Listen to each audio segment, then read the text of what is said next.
চাঁপাইনবাবগঞ্জে দুই সাংবাদিকের উপর অতর্কিত হামলার ঘটনা ঘটেছে। বৃহস্পতিবার রাত 10টার দিকে শহরের বাতেনখা মোড়ে এই হামলার ঘটনা ঘটে। হামলায় আহতরা হলেন চ্যানেল ওয়ানের প্রতিনিধি তারেক রহমান এবং মাই টিভির প্রতিনিধি তারেক আজিজ।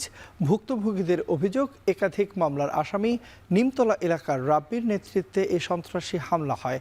রাত 10টার দিকে বাতেনখা মোড়ে চা খাচ্ছিলেন দুই সাংবাদিক। সে সময় রাব্বির নেতৃত্বে 6 থেকে 7 সন্ত্রাসী স্থানীয়দের গালিগালাজ করছিল। বাধা দিলে সাংবাদিক তারেক আজিজকে মারধর শুরু করেন তারা। ঠেকাতে গেলে তারেক রহমানকেও বেধড়ক মারধর করে সন্ত্রাসীরা। পুলিশ জানায়, ভুক্তভোগী দুই সাংবাদিকের শরীরে আঘাতের চিহ্ন আছে। পুলিশ ঘটনাস্থল পরিদর্শন করেছে।